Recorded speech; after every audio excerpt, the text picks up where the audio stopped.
Neste momento, estamos recebendo aqui no estúdio da TV daqui o nosso conterrâneo Luiz Fernando Pires, que é pré-candidato a deputado estadual nas eleições que teremos neste ano. Nós organizamos aqui um bate-papo para que os nossos telespectadores possam ter uma avaliação mais completa em torno da forma como pretende agir na Assembleia Legislativa do Estado do Rio Grande do Sul e também como vida pública no seu sentido maior, tendo em vista que o Palácio Farroupilha não engloba todas as necessidades do trabalho do deputado estadual. Nós abrimos aqui, Luiz Fernando, dizendo que tu és um advogado, integra uma família que atua na agricultura e na pecuária, atividades fundamentais que são para o Rio Grande do Sul. Sua atividade principal é abrir caminhos para a produção e o fortalecimento da economia gaúcha. Sua primeira experiência na política ocorreu ao concorrer para deputado estadual pelo PP, agremiação tradicional do Rio Grande do Sul, conquistando a primeira suplência da bancada, o que lhe permitiu condições para atuar politicamente no Estado, mas especialmente na região dos 7 povos das Missões, onde está a sua origem familiar. Já assumiu a condição de candidato a deputado estadual, o que lhe permitiu ir ao encontro do eleitorado gaúcho para conquistar uma cadeira ao PP na Assembleia Legislativa. Como avalia essa experiência de assumir vida pública através da filiação ao PP? Quais serão seus compromissos na vida pública? Perfeito. Primeiro, é um prazer muito grande estar com o amigo, dizer da minha admiração, o seu Iso, José Grisório Filho, certo. Toda a história que o senhor tem com a nossa comunidade de São Luís Gonzaga, história do nosso sempre lembrado Jornal Notícia. Certo. E cresci em uma família que sempre admirou muito o seu trabalho e o trabalho da prestação de serviço que nós temos. Primeiro, é importante colocar, seu Iso, que é fundamental, e eu como advogado tenho que estar todo cuidado em relação a isso, que nós estamos numa pré-campanha, né? Então a gente assume a pré-candidatura, até por uma questão legal, de controle legislativo, de respeito à legislação vigente. Então a gente tem que cuidar muito dos termos, para não configurar a campanha antecipada, algo do tipo, né? Então a gente fala muito pré-campanha. Então nós estamos nessa pré-jornada, nos apresentando com muita humildade, né? Nós somos suplentes de deputado, fomos muito bem, né, na eleição passada, faltou um pouco, e obviamente que foi uma experiência única. Eu sempre gostei da vida pública, sempre gostei da política. Eu acho que a gente, desde pequeno, vem aqueles questionamentos, né? O que nós queremos ser? O que nós queremos fazer? Qual o legado? Qual a missão que nós vamos ter nesse mundo? E eu sempre gostei de participar, de acompanhar a vida pública. Tinha uma admiração muito especial pelo nosso saudoso ex-prefeito Alceu da Silva Braga, né, a quem convivi muito pela questão familiar, já que os meus primos são netos dele, por parte da tia Ana, né? O Paulo Pires é irmão do meu pai, então tinha essa ligação ali, poder conviver naquele momento. Exatamente. E começou já justamente a bater algo diferente em relação à vida pública. Ao morar em Porto Alegre, sempre comecei participando da política sindical, classista, dentro da Federação da Agricultura do Estado, a qual tive o prazer de presidir o grupo de jovens da Federação da Agricultura. Na sequência, eu fui convidado para trabalhar em Brasília, então tive a oportunidade de conhecer, entre 2011 a 2013, o funcionamento do Congresso Nacional, lá na Câmara e no Senado Federal, com várias discussões de projetos de leis importantes. Lá eu pude ver a romaria dos prefeitos e vereadores buscando as emendas parlamentares, os recursos para ajudar os seus municípios. E nesse sentido, depois assumi também a parte institucional parlamentar da Farsul, para mapear os projetos que estão em tramitação na Assembleia e no Congresso Nacional. E obviamente que isso levou a buscar mais conhecimento e a ver a necessidade da região, do setor, de ter bons representantes. Representantes comprometidos, né, com a nossa região, comprometidos com a nossa história, com a nossa cultura, com o nosso setor, já que a vocação do nosso município de São Luís Gonzaga, da região das Missões, do estado do Rio Grande do Sul e do Brasil, seu Iso, é a produção de alimentos, né? A gente sabe disso, a pujança que é. O Brasil hoje é o maior exportador líquido de alimentos, vem num crescimento enorme, tanto da produção de alimentos como da produção de energia. Está aí o biodiesel, o etanol, né, tanto do milho, do trigo, da cana, enfim, são mecanismos que demonstram a grandeza e a pujança desse setor. Isso tudo nos levou, então, a nos prepararmos para, com muita humildade, em 2022, colocarmos o nosso nome à disposição do partido, que depois foi chancelado na convenção partidária e foi testado nas urnas, né. Nunca tive uma experiência eleitoral, então era novato no assunto, né, aprendendo, e continuamos aprendendo. Erramos muito, né, os erros nos servem para a gente amadurecer, estar mais preparado. E depois daquela eleição que ficamos na suplência, a gente continuou trabalhando de forma muito incansável. Por quê? Porque eu fui mais votado em vários municípios aqui da região, e o segundo em muitos deles, né? Inclusive em São Luís Gonzaga, eu fiz quase 40% dos votos do nosso município. E eu fiz um compromisso com o eleitor daqui, com os vereadores nossos, com o nosso sempre prefeito Sidney Brandani, com toda a turma do Partido Progressista, que ia honrar muito o apoio que eles estavam me dando e queria estar presente ao lado deles, com mandato ou sem mandato. E isso fez. Né? Estou trabalhando incansavelmente junto ao meu partido, junto ao grande senador Luiz Carlos Reis, deputados federais, deputados estaduais, com outras agremiações partidárias, pensando no bem do nosso município, no bem da nossa região, buscando recursos.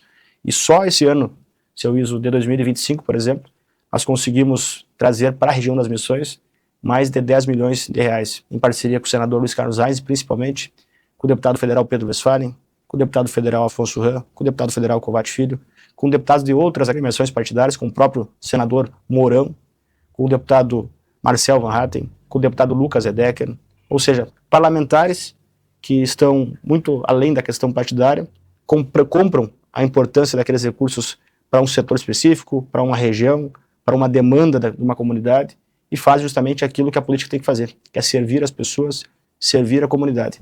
Então nós estamos muito felizes em poder fazer essa caminhada com muita humildade, trazendo a verdade, né, buscando justamente um espaço que essa região aqui merece.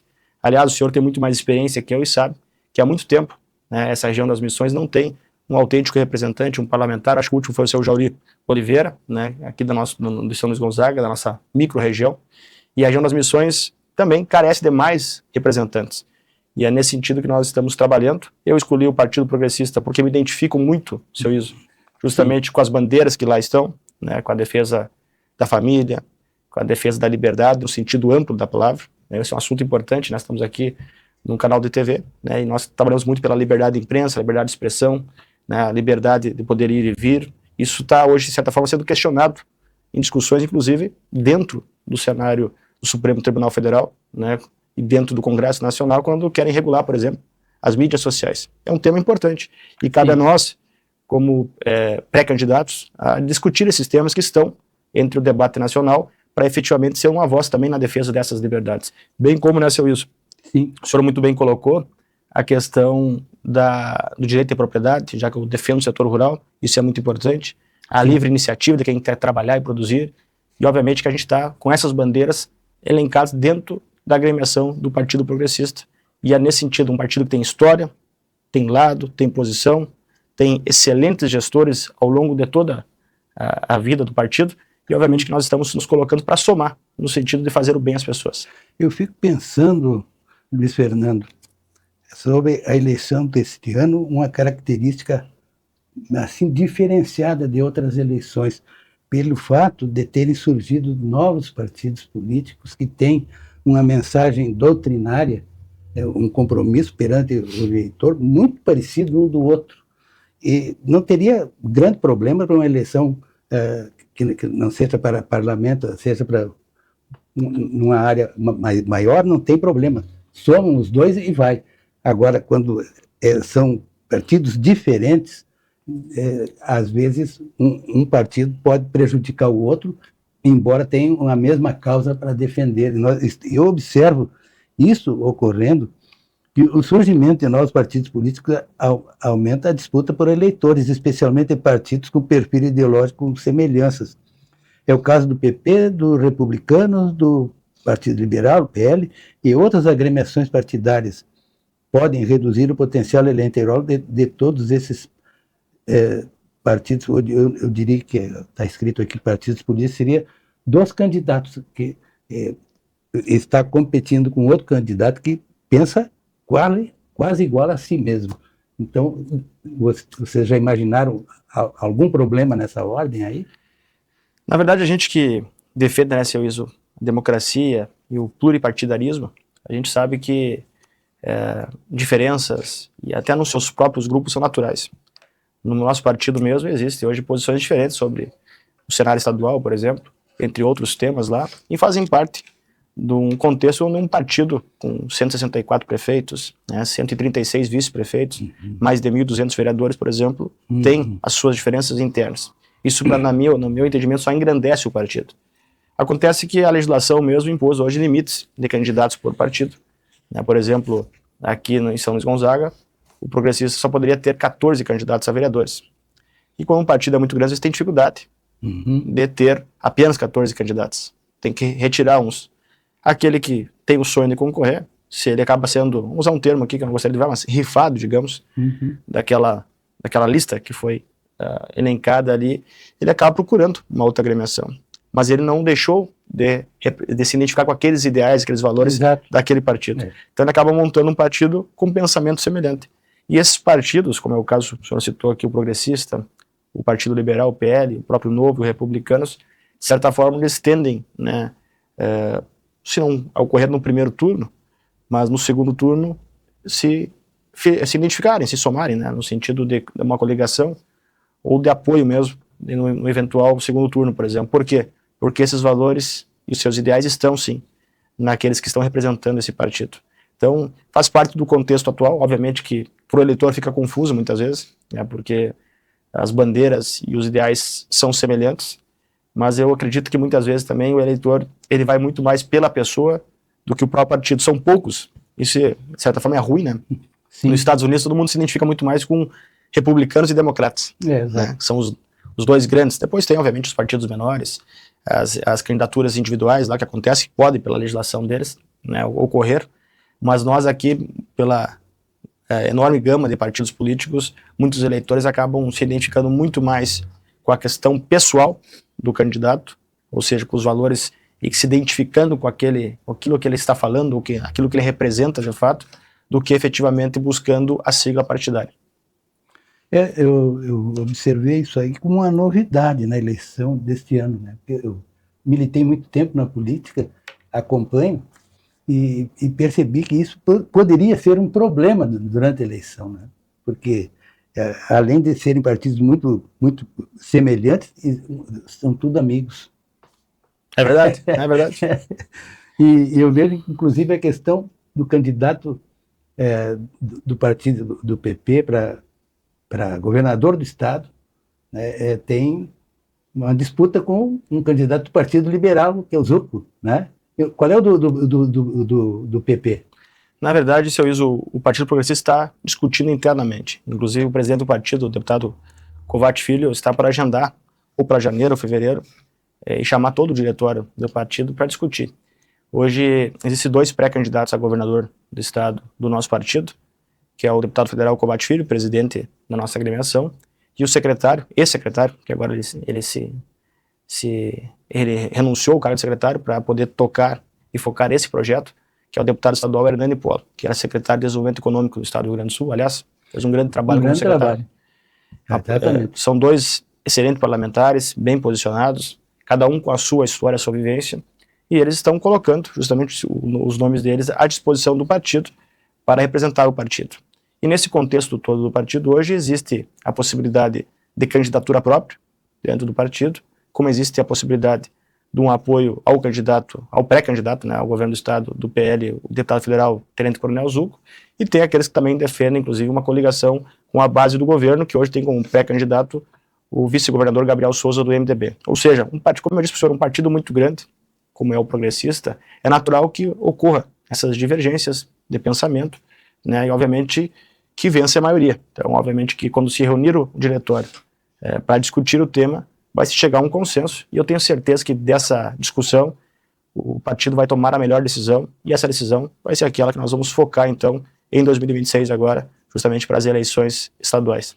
Em relação às eleições para presidente da República, ela tem como presença maior a figura de 2 antigos políticos brasileiros. De um lado, na área popular, o Lula, e na outra área, o candidato que tu pode nos dizer exatamente que é o Bolsonaro, né?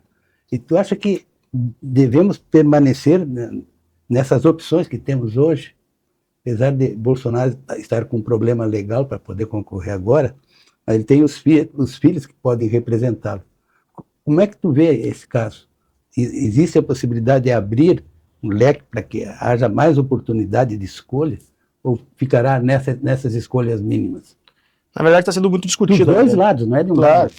O que eu vejo hoje, seu Iso, é que um lado, que é o lado do atual governo, que eu tenho sérias divergências em relação a como vem sendo conduzida a política nacional, já tem um candidato deles, né?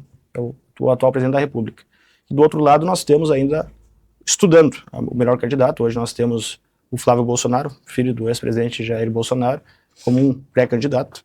Nós temos 4 governadores que podem ser candidatos. Sim. Um já se lançou, 2 na verdade já se lançaram, não, 3 já se lançaram como pré-candidatos, que é o caso do Ratinho Júnior do Paraná, é o caso do Romeu Zema de Minas Gerais, e o caso também do Ronaldo Caiado de Goiás. Ou seja, são excelentes governadores, uma aprovação altíssima, principalmente o Ronaldo Caiado e o Ratinho Júnior, né? E também temos um grande candidato que pode vir a ser, né? Mas que tem muito respeito. Eu acho bonito isso, seu Iso.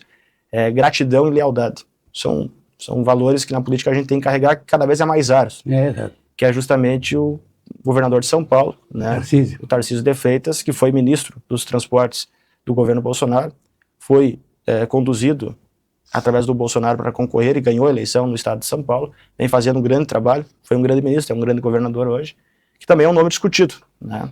Então eu não tenho dúvidas que esses nomes são excelentes nomes, né? Que estão esses 4 governadores que estão aí, bem como o do Flávio Bolsonaro, e eu acredito que mais para frente nós vamos buscar, sim, obviamente, essa união desses candidatos. Pode ser que tenha 2 desses 5 que eu citei aqui, pode ser que 2 sejam candidatos, ou 3, mas eu tenho certeza que no segundo turno todos vão estar defendendo aquilo que nós defendemos, né, que é um novo Brasil, um Brasil diferente do que está aí hoje, efetivamente, para a gente recuperar o protagonismo e o caminho do desenvolvimento. Mas, obviamente, que isso depende ainda de uma ampla discussão que vai percorrer esse ano aí, Exato. mas na hora certa vamos estar unidos. É o que eu desejo, né, vocês? União faz a força. Certo. Eu não vejo muitas mudanças na outra área, na área popular. Eu acho assim que era a hora de ter novos quadros e não permanecer sempre no mesmo nome. Eu achava que isso seria necessário para haver uma boa disputa da oportunidade de concorrer à presidência da República do Brasil. Mas vamos ver como vai ser no futuro. As coligações partidárias elas vão se formar a partir da disputa pela presidência da República ou através de outras etapas da disputa eleitoral? Eu não tenho dúvida, seu Iso, que vai influenciar sim a questão federal nesse sentido. Obviamente que cada estado pode ter a sua particularidade, mas a questão, nós estamos num país muito polarizado, né? O senhor sabe muito bem disso, e isso repercute nos estados e nos municípios. Então, obviamente, que o que está sendo discutido em Brasília, de certa forma, vai interferir sim nas eleições estaduais, e nesse sentido é importante a participação, porque todo mundo está no mesmo barco, né? Então a gente quer, obviamente, trilhar o mesmo caminho. Então essas discussões estão existindo. O meu partido mesmo hoje tem uma federação com a União Brasil, que é a União Progressista, né? E certamente tem uma discussão interna grande, só que são 2 grandes partidos. Hoje essa federação se tornou um maior bloco político no Congresso Nacional, com 109 parlamentares, deputados federais. Bastante. É muita gente, então é uma força política muito grande. E nesse contexto todo a gente está discutindo, né? Então, essa discussão do União Progressista com republicanos, com o PL principalmente, através da figura do Bolsonaro, vai ser muito importante para nós trilharmos um caminho, acredito eu, em conjunto, né? Então, existem esses nomes, como eu coloquei.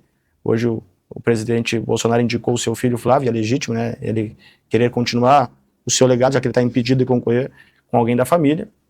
Mas eu acho que vai ter um debate muito amplo, e desse debate amplo, tenho certeza que as lideranças que estão conduzindo esse processo vão ter, e espero isso, né, vão ter a maturidade necessária de procurar um consenso para a gente poder enfrentar e recuperar o Brasil e ganhar essa eleição, que é necessário. Quer dizer que a eleição presidencial vai comandar todo o processo da eleição deste ano.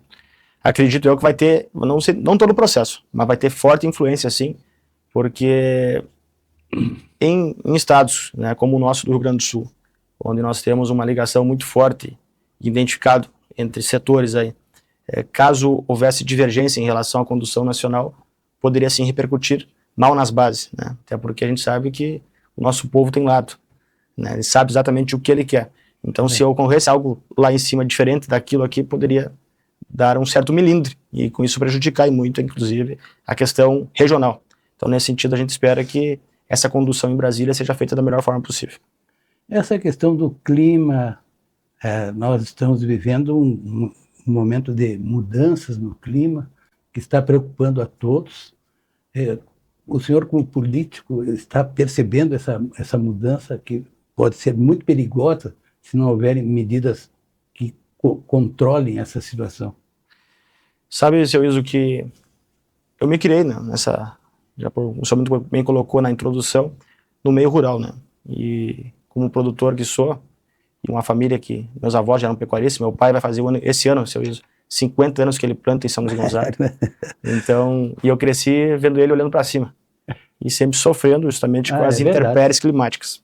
Obviamente que algo tão acentuado de 4, 5 frustrações seguidas, como nós estamos tendo no Rio Grande do Sul, eu não tenho lembrança, embora as secas aqui são recorrentes. O que nós podemos fazer, já que é algo que foge, não digo nós enquanto produtores rurais, o que nós podemos fazer para tentar amenizar os impactos quando vem essas intempéries do clima? É justamente aquilo que essa região vem fazendo e tem sido de exemplo para outras regiões. Esses últimos dias aqui, agora no final de 2025, agora a entrada de 2026, choveu muito na nossa região. É verdade. O que nós temos que fazer? Reservar água. Ou seja, ter políticas efetivas para reservar essa água e fazer a irrigação que nós precisamos. Eu defendo muito a reservação, com criação de barragens, reservatórios de água, do que a captação direta.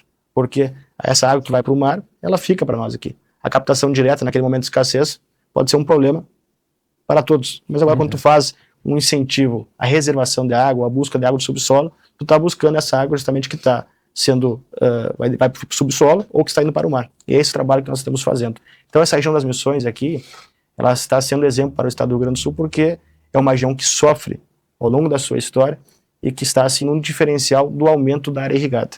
Então, nós temos que avançar e muito nessa questão da irrigação, pensarmos enquanto sociedade o que podemos fazer também para amenizar, para que essas mudanças climáticas, aí os cientistas vão dizer para nós o que é o melhor caminho para a gente poder fazer enquanto sociedade, enquanto mundo, para evitar isso, né? Justamente evitar que as ações humanas potencializem essas mudanças climáticas que podem trazer prejuízos a todos nós. Então, temos que discutir isso com os especialistas da área, mas nós aqui temos que reservar água para aumentar as áreas irrigadas e com isso amenizar os impactos, porque o senhor sabe muito bem que quando há uma estiagem, como nós estamos tendo seguidamente aqui no estado do Rio Grande do Sul, não é apenas o produtor que perde, é toda a sociedade que perde, que deixa de circular os recursos. Então, o caminho na nossa região é irrigação. E o segundo ponto para poder justamente auxiliar no sentido dos impactos e amenizar essas perdas é a questão de um seguro rural eficiente.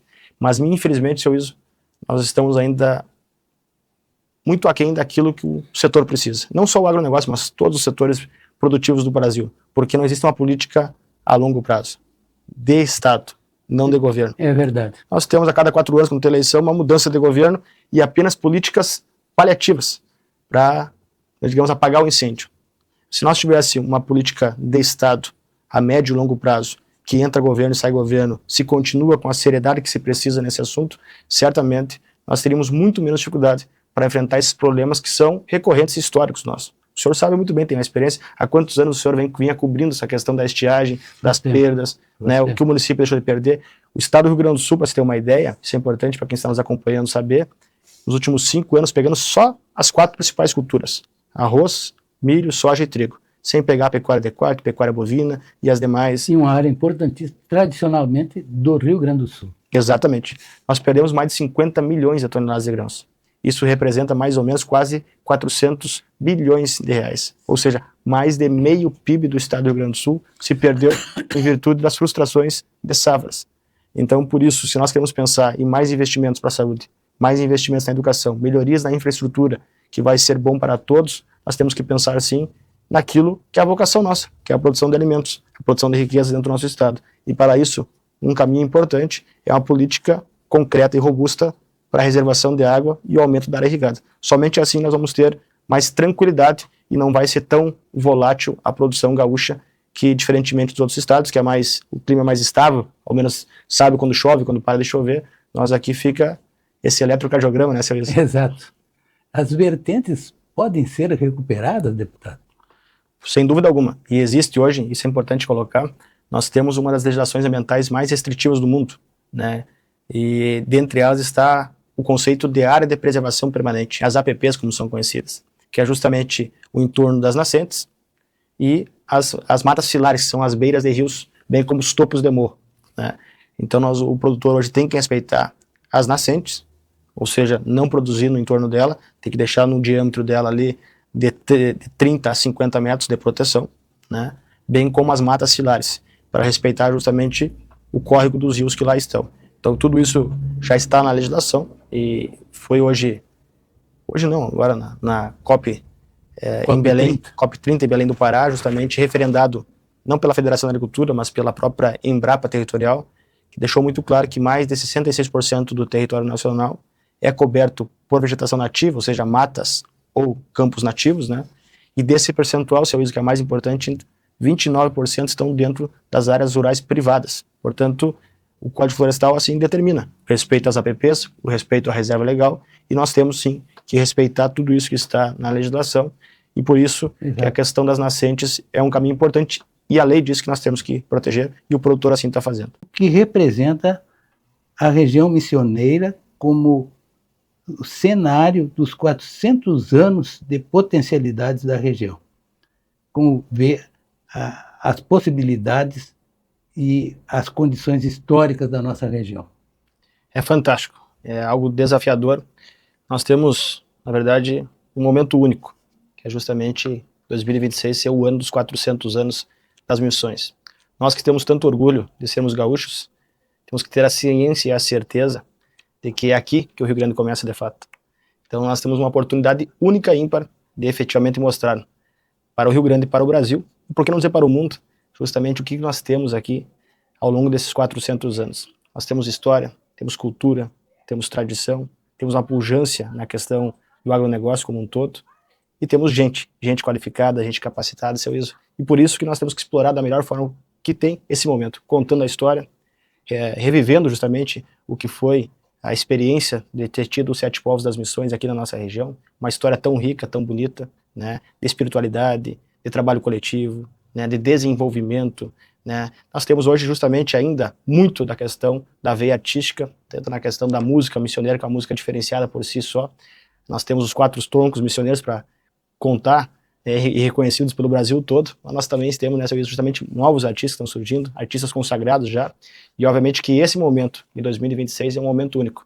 Cabe a nós, sim, saber, junto com as nossas autoridades competentes, sociedade civil organizada, explorar da melhor forma possível esse momento, e mais do que isso, e aí sim, garantir que o legado de 26 fique, nos 400 anos, para os próximos anos. Em que sentido? Revitalizando a questão de uma rota turística bem elaborada, bem feita, justamente reforçando a questão das visitas, não apenas em São Miguel das Missões, mas nos demais 7 povos, né, com restaurantes, com a rede hoteleira lucrando, e também, por que não, fazendo parcerias com os nossos artistas locais, para que efetivamente eles possam, né, cantar essa música que encanta a todos, de uma forma que todos conheçam mais como é que é o jeito missioneiro de ser. Tá certo, esse trabalho efetivamente começou, mas de repente foi se apagando e paralisou. Até não sei exatamente os motivos por que ficou trancada essa divulgação que levaria à construção de uma estrutura turística que iria beneficiar muito, muito mesmo todos os 7 municípios. E não só os 7 municípios da região das Missões, mas tudo que está em roda também ganharia muito com isso aí. Mas sempre há tempo de surgir alguém que comande essa luta. Sem dúvida alguma, seu Iso. Por exemplo, nós temos, como o senhor muito bem disse, além da questão dos 7 povos das missões, com as ruínas, com aquilo que as cidades podem demonstrar, nós temos essa questão da história artística nossa. Vou dar um exemplo, que é o município de Bossoroca, que pertencia também à nossa São Luís Gonzaga, mas na propriedade nossa lá tem a casa onde nasceu o nosso saudoso pajeador, o maior pajeador de todos os tempos, o Jaime Caetano Brau, que é um dos troncos missioneiros. Ou seja, contar um pouco mais também dessa história tão bonita que nós temos em relação à música missioneira, que é algo nosso, é algo único da região das missões e que pode ser melhor explorado. Mais do que isso, nós temos a oportunidade também, justamente, de criar novas escolas e estimular essa turma que aí está vindo, justamente para esse lado artístico-cultural, né, valorizando justamente essa cantiga missioneira com as novas gerações que estão por vir. Então é justamente mostrar a história, a cultura, mas projetar um legado ao longo prazo. E eu acredito muito que nós temos tudo, seu Iso, para ter uma exploração turística muito melhor, contando o que ocorreu nesses 400 anos, no período das missões e o pós-período missioneiro, né, já que essas raízes e essa sementinha que foi semeada no passado, elas seguem muito vivas em cada um que é autêntico missioneiro. E eu tenho muito orgulho de ser alguém dessa terra aqui e de cultivar, justamente cultuar essa história tão bonita e tão rica. Exatamente. Mas nós temos também a inteligência artificial, que é um caminho da ciência para dar um novo rumo à humanidade. O senhor acha que estamos no momento de tratar desse assunto? É um assunto que já está sendo tratado, porque é um mundo sem volta, seu Iso, hoje. Realmente as tecnologias, as inovações chegaram e vieram para ficar. E o que nós temos que discutir é justamente como utilizá-la da melhor forma possível em benefício de todos. Não deixar que a inteligência artificial ela conduza a nossa vida no dia a dia, e sim nós usarmos ela a nosso favor. Então acho que esse é o objetivo que nós temos que discutir enquanto sociedade, como utilizar essas ferramentas da melhor forma possível para não sermos utilizados por elas, sim utilizarmos elas ao nosso benefício. E essa é a grande discussão, mas é um caminho sem volta e certamente a IA, todas as IAs, que sendo bem utilizadas, elas vão nos auxiliar e muito na questão da educação, na questão da saúde, no desenvolvimento, e eu tenho certeza que, de certa forma, vai facilitar e muito a vida das pessoas. Agora, como toda ferramenta, tem que ser bem utilizada. Mensagem final para o eleitorado da região. Eu quero dizer ao nosso povo missioneiro, nossa gente, né, seu Iso, que acreditem na nossa região, acreditem na nossa gente, acreditem nas nossas potencialidades. Nós temos história, temos gente, temos pessoas capacitadas, temos vocação para a produção de alimentos, vocação artística, ou seja, temos tudo. Cabe a nós trabalharmos efetivamente para que os grandes recursos venham, para que a gente possa, enquanto região, crescer e termos o reconhecimento que o Rio Grande merece nessa região, já que o Rio Grande que iniciou aqui e se deve muito a essa pujança que nós temos ao que foi construído aqui. Então acreditem nos nossos municípios, acreditem na nossa gente, acreditem na nossa região, que a gente pode muito mais e vamos fazer muito mais unidos e juntos. Eu tenho certeza disso e nós vamos sim fazer uma diferença e acreditar num Brasil melhor também. Muito obrigado pela sua presença aqui e a TV daqui fica à sua disposição. Seu Iso, eu agradeço a oportunidade de estar compartilhando esse momento contigo, agradecer a TV daqui por poder compartilhar um pouco da nossa história, da nossa experiência e da nossa expectativa para a nossa região das missões, para o estado do Rio Grande do Sul e para o Brasil. Eu tenho certeza que nós estamos num país muito rico, com pessoas capacitadas e que certamente pode muito mais e vai ser muito mais com a união de todos. Muito bem.